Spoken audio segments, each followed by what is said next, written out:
nakarating na kami dito sa meetup place ng aming tour. And magbibigay naman sila ng instruction kung saan kayo magkikita-kita. And as you can see, they're very efficient.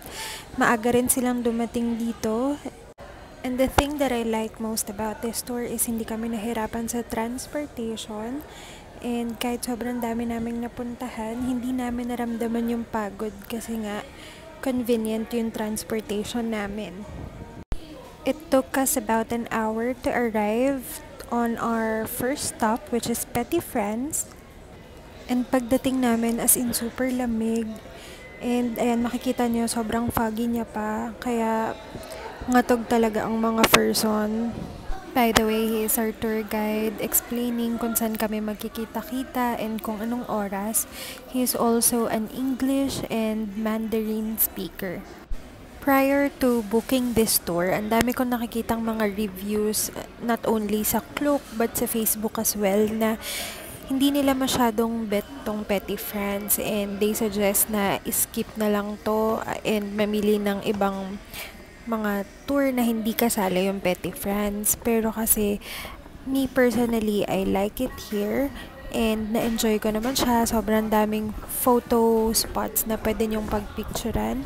And ako, I still recommend na bisitahin nyo siya kasi you'll never know naman talaga kung magugustuhan nyo siya o hindi until mapuntahan nyo siya and makita nyo siya personally.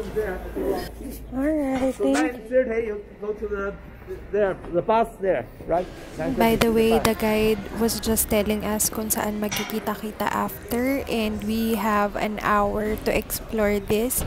So, after an hour, we will go to our next destination. But for now, let's enjoy Petty France.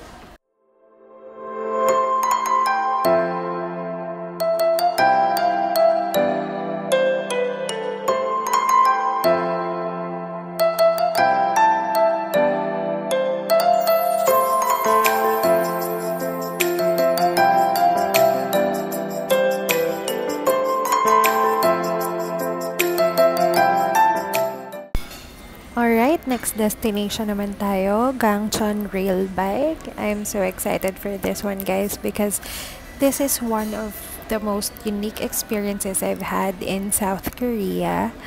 And ang convenient lang din kasi pagdating namin doon, meron na kaming tickets and yung guide na namin yung kumuha ng tickets for us. And then, this is us finding our seat sa aming rail bike. O kahit wag kayo pumedal.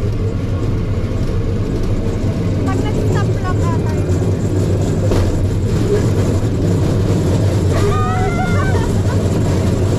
May motor pa. Uy, ito yung cherry blossom. Maganda kapag ano. Ito kailangan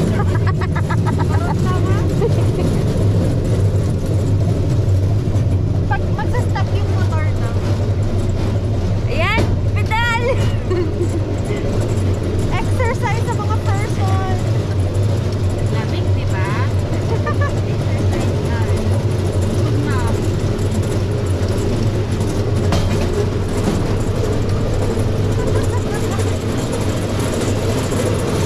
I feel like this is such a unique experience and I highly recommend you to do it as well when you visit South Korea. And I also love that while doing this, we get to see the view. So ayun, after mapagod sa kakapedal sa Gangcheon Rail Bike, we are about to have lunch here sa port ng Nami Island and uso dito yung dak kalbi. So most of the restaurants around here are offering dak kalbi. So dak kalbi is a stir-fried spicy chicken. And we're about to try it here. Saan daw? Yan. Diyan nga pala lulutuin yung dak kalbi. Ito naman yung kanilang menu. Actually, hindi ko ina-expect na magugustuhan ko siya ng sobra. And sa sobrang nagustuhan ko siya, I made sure na before ako umuwi ng Pilipinas, matry ko ulit siya because I know that I will miss this one. So, nagtry din ulit ako ng dak kalbi sa Myeongdong.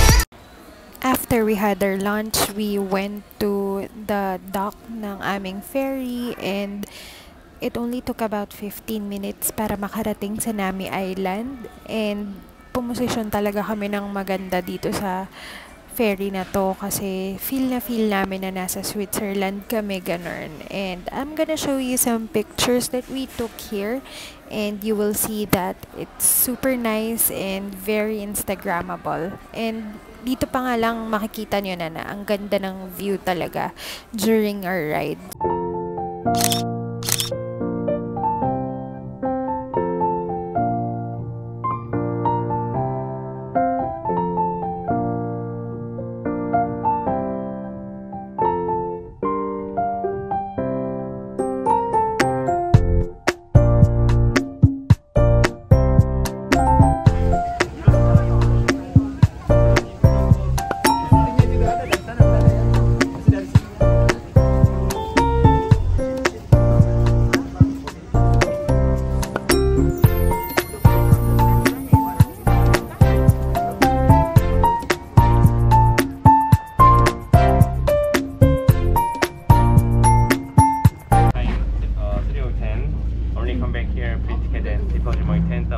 Alright. So may deposit? Pala lang to just 3-2. May deposit pala. Oo nga. Marami pang pagkakataon para gamitin. Bakit mismo na agad subway? Kakapagod kayo. Mag-commute. One day pa lang nagbabas. Sanay na agad sa pagbabas. Ito lang yun. Bakit? Di ka ba marunong mag-bike? Ay, ang person. Mananagasa ba? Ay, orasan natin. 3:10 daw. Gagi, takot tuloy ako ba mamaya.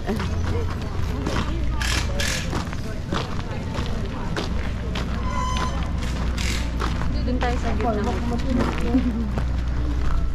For the share sabay. For the walang pera. Ay, ina, mga dukha. Mag-bike ka lang. Mag-bike ka lang. Tigta 10 minutes tayo. Pero walang tao. Tigta 10 minutes. Dito ka. Habang nagbabike ako, tumatak. Ay, okay. Paano? Para akong makabangga. And nandito na nga tayo sa aming last stop, which is Garden of the Morning Calm. And ito yung labas niya. Maraming bilihan ng snacks.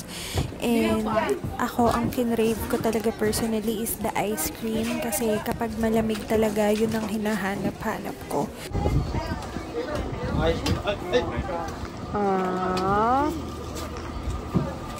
So here is the entrance to the Garden of the Morning Calm. As you can see, meron pa rin naman talagang mga halaman na nagbo-bloom, pero mas marami yung hindi na talaga in season since pa-winter na nga. But maganda pa rin naman kasi dun sa mga pailaw nila. Pero of course, I think this would be more beautiful kung mga spring season siguro kami nagpunta.